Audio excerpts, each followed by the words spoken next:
Playboy Lounge, everyone. Mahfouz Al Qadir. I'm your host. Freestyling tonight. Christmas winding down. I hope everyone has had a safe, beautiful Christmas. The ones who celebrate that. And happy holidays to everyone else. Happy Hanukkah. Happy Kwanzaa. All those who recognize and honor those holidays and those traditions, I wish you had a very festive one and a very family-oriented respite with you and yours.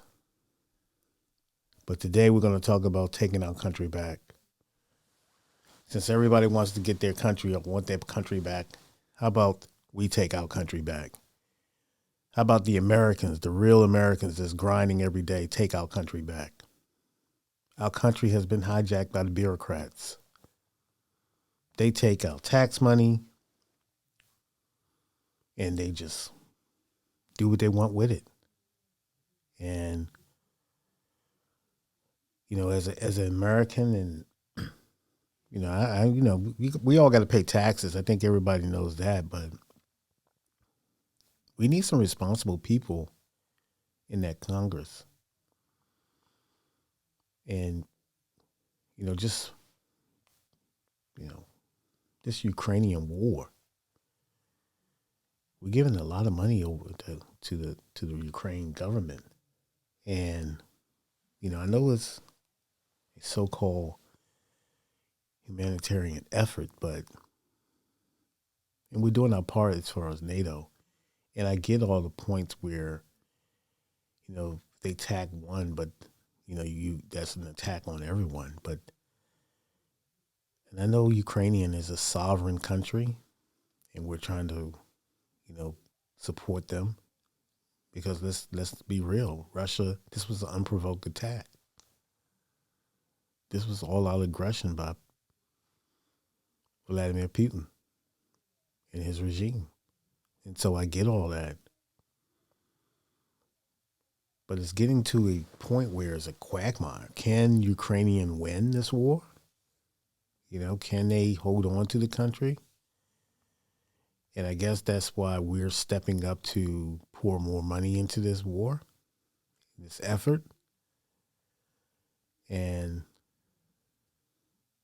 Ukraine is very rich in oil. So just follow the money, y'all. The United States just approved $1.7 trillion in support of the Ukraine war efforts and other defense interests of the United States over in Europe, bases and, stuff like that for other, army and military personnel. Some of that package or that 1.7 trillion goes to that, or is at least earmarked to the United States military. I mean, we must have a hell of a military, but I keep thinking about, our pullout from Afghanistan,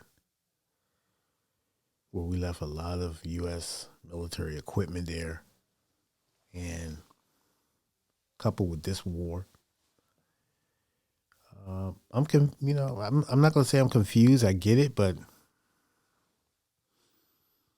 I don't know, man. It's just, I think of things that we lack over here in some of our lower economic neighborhoods, and some of that money where it can really directly help out, families who are at a disadvantage economically. Maybe we can get some programs but people don't like programs, in these neighborhoods. They want to have the people miraculously pull themselves out the mud on their own and write, then come back 10 years later and write have a story or, some piece about how, these people persevere. That's all great, man. But, when you see that type of money that's going over to other countries, you can't help but wonder, why is it so easy for people like, I get it's a war to get that money so approved so rapidly and over again. But once we ask for money over here, I know you go through state government, feds, and all that. Like I said, the bureaucracy of that. But it just seemed like it just seems like it's a lot of money, man, that's just being funneled out. And you just want Americans here to just say, it's the patriotic, it's our patriotic duty to assist these under, uh, these less than stable countries, or these countries that are at risk of being overthrown, for the sake of democracy. And sometimes I don't jack that all the time. Now, when you got a European nation like, the UK, France, Germany, Italy, um, a lot of these countries can put in a little bit more money than what they're doing, if you ask me. Now, I'm all ears for someone explaining to me why we have to lead that fight as far as dollar values and economic wise. Why we have to seem to be flipping the bill the most. And I'm at a point like, I'm like, well, we need to put America first. Show me how America is going to be first on this effort.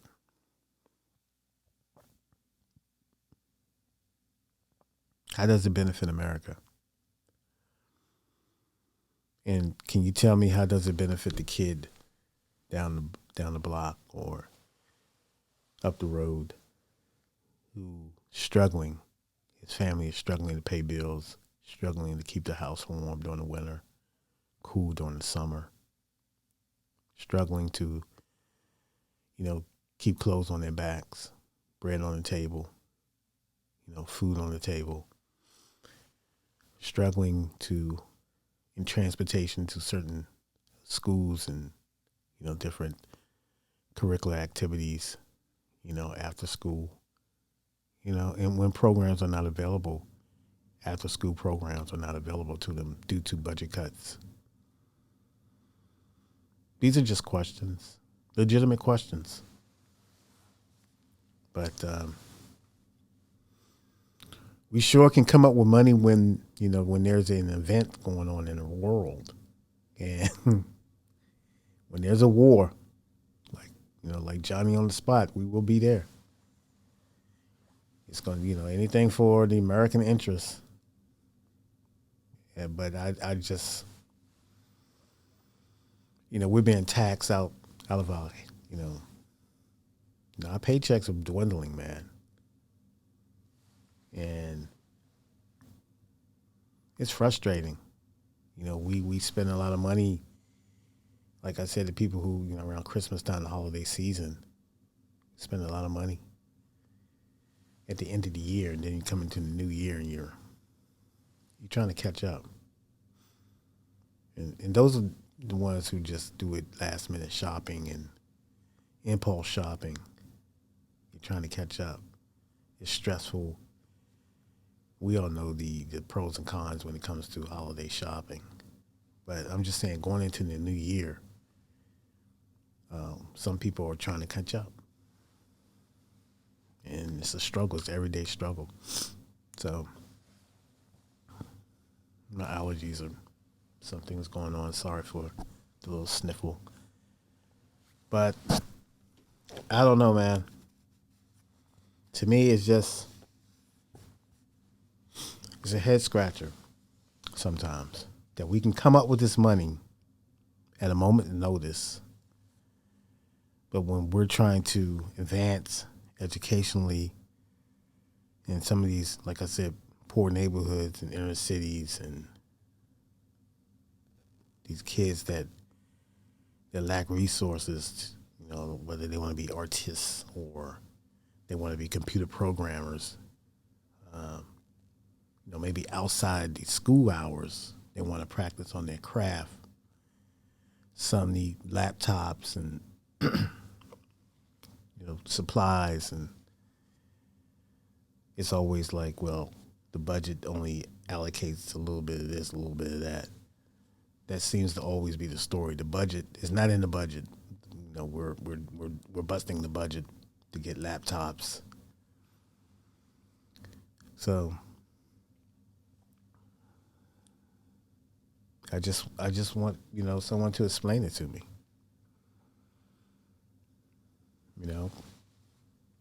I'm open to discussion. I'm open to a conversation. $1.7 trillion is a lot of money. So then I'm hearing that the government just approved something for them to stay open for the rest of the year. What is going on, man? What is going on?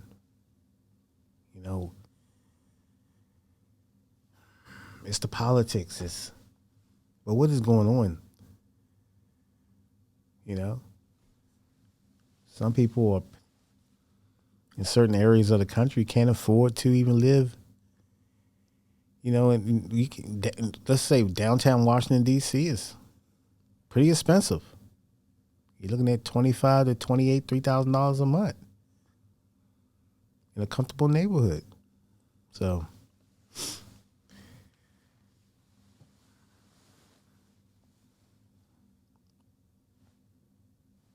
make it make sense.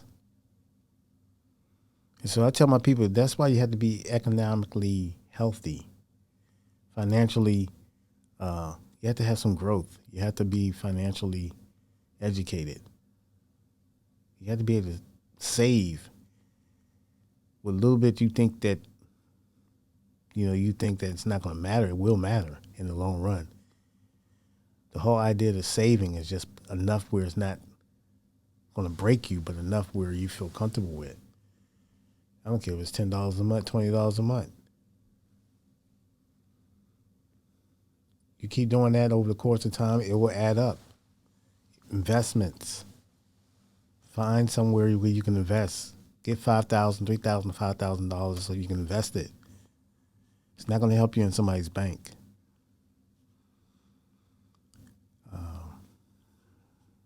Don't be afraid.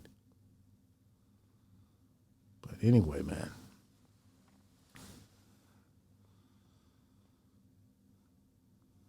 This country is a lot of money in this country. And if it's, spread it out evenly or not somewhat evenly, you'd be surprised what we can do. But it just seemed like certain neighborhoods or certain communities get excluded from those type of funds. It's not available to them. And what I'm saying,